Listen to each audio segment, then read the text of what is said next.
Chers amis de Radio Spada, merci pour l'honneur que vous me faites de pouvoir prendre la parole chaque année à votre congrès. Et toutes mes félicitations, chers amis italiens, pour votre persévérance dans le bon combat.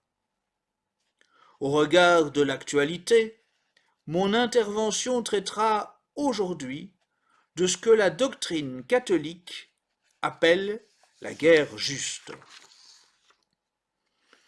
La guerre contre l'Iran, mais aussi contre le Liban et contre la Palestine, sans oublier celle entre l'Ukraine et la Russie, nous rappelle que les guerres modernes sont très complexes et ont des issues incertaines.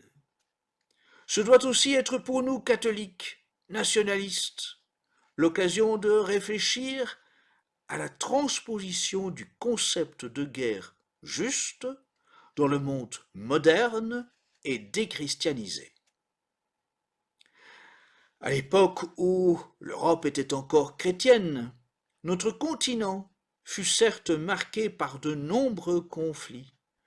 Toutefois, ils ont eu lieu malgré l'Église et non pas suivant sa volonté.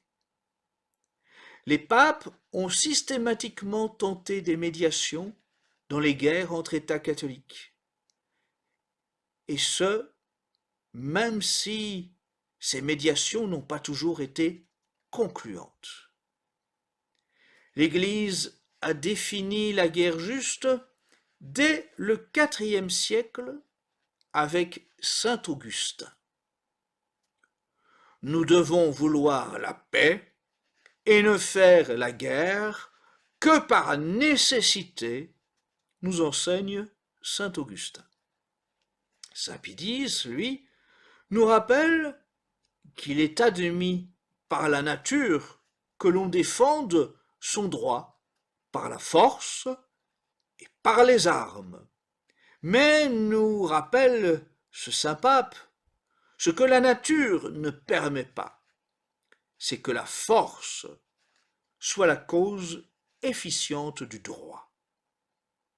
Si, dans son principe, il est donc légitime pour un État de recourir à la force pour se défendre, encore faut-il que ce soit dans des conditions précises qui permettent alors d'affirmer qu'il est dans son bon droit. Pour être qualifiée de guerre juste, cette guerre doit remplir deux séries de conditions, celles qui permettent le recours à la guerre, c'est-à-dire le droit à la guerre, ou ius ad bellum, et celles qui encadrent la conduite de la guerre, c'est-à-dire le droit dans la guerre, ou ius in bello. Le droit à la guerre, ius ad bellum, répond à trois conditions simultanées. La première, une autorité légitime. La décision de s'engager dans une guerre est d'une telle gravité que le prince doit s'être entouré au préalable du conseil de personnes sages et compétentes. La deuxième, une cause juste. Il faut que ceux contre qui la guerre va être menée aient mérité d'être combattus. Ils doivent donc avoir commis une faute particulièrement grave. Enfin, la troisième, une intention droite. Les raisons qui poussent le prince à avoir recours à la guerre doivent être désintéressées. Il faut n'avoir en vue que le vrai bien de son peuple et de la chrétienté, y compris au plan surnaturel. Et il ne faut faire la guerre qu'en dernier recours, après s'être efforcé d'avoir obtenu satisfaction par d'autres moyens. Voyons maintenant le droit dans la guerre, ius in bello. Si le respect des 3 conditions citées préalablement permet de se prévaloir du droit à la guerre, pour autant, la guerre ne pourra être dite juste que si la manière de la conduire répond aux 2 critères suivants. Le premier, la discrimination. Tout doit être fait pour limiter les dommages de la guerre, en particulier en évitant d'y impliquer les civils, que ce soit les populations, mais aussi les infrastructures.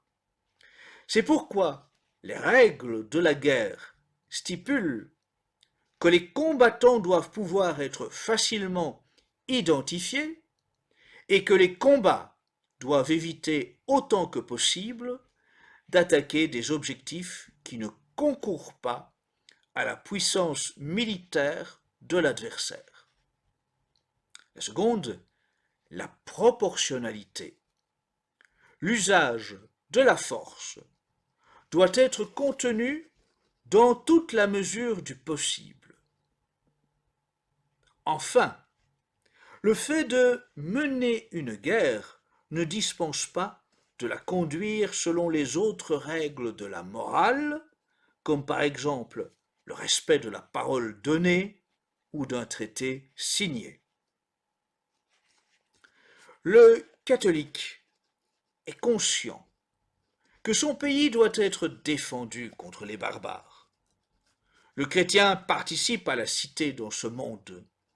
Le métier des armes n'est absolument pas incompatible avec le christianisme, mais impose un contrôle étroit.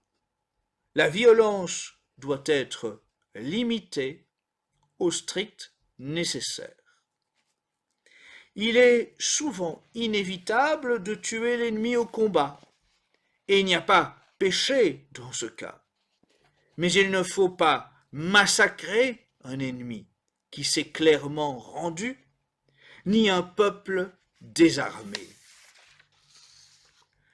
Les règles des guerres défensives, qui sont seules permises, s'appliquent au niveau des États, mais aussi et surtout au niveau de la chrétienté. Les croisades, autrefois, ont concrétisé la guerre défensive à l'échelle de la chrétienté. Il y avait un devoir pour tous les chrétiens de protéger leurs frères massacrés au Levant. Le Levant, tout comme l'Égypte, l'Afrique du Nord, avaient été des terres chrétiennes avant les invasions arabo-musulmanes du 7e siècle. Elles ont imposé par une persécution larvée permanente, ponctuée de quelques épisodes particulièrement violents, la destruction progressive de ces chrétientés. Les chrétiens ont disparu du Maghreb au XIe siècle et sont malheureusement en train de disparaître du Mashrek.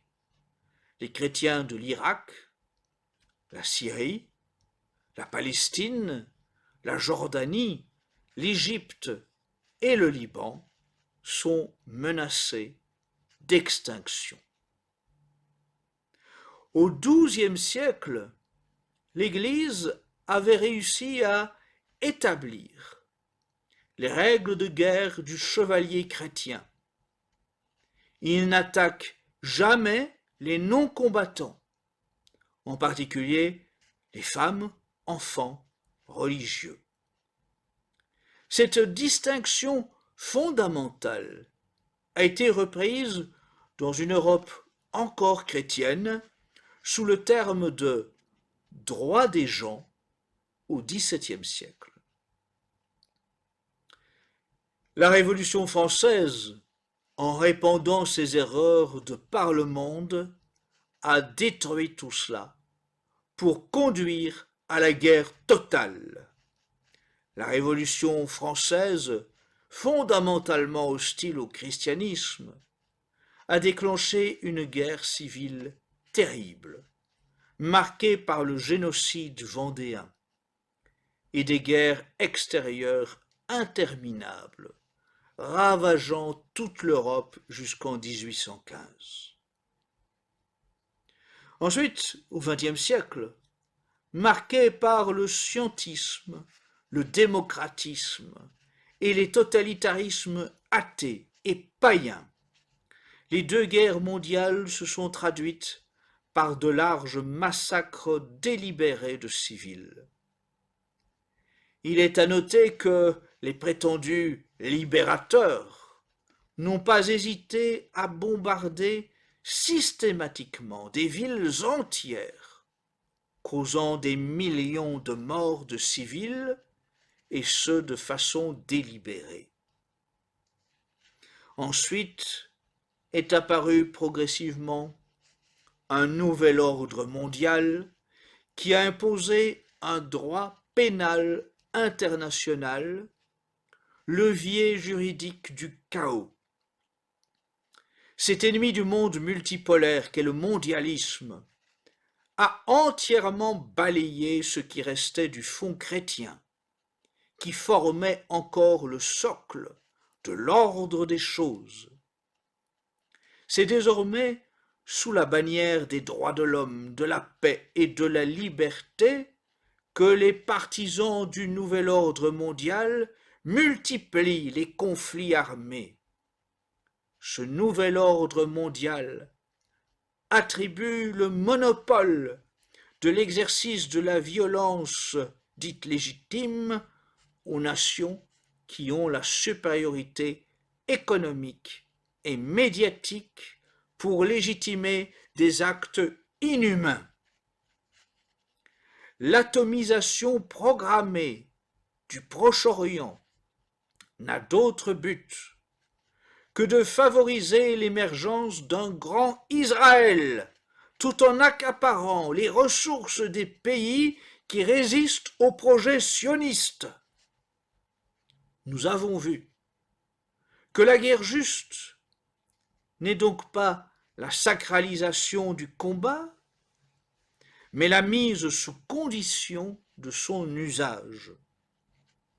Au contraire, tant du côté des évangélistes messianiques américains qui rêvent d'Armageddon, que des Israéliens qui espèrent la reconstruction du troisième temple, la guerre contre l'Iran relève d'un imaginaire eschatologique qui, selon eux, justifie le retour à la barbarie dans le cadre d'une dramaturgie sacrée où la guerre n'est plus un mal à contenir, mais une prophétie à accomplir.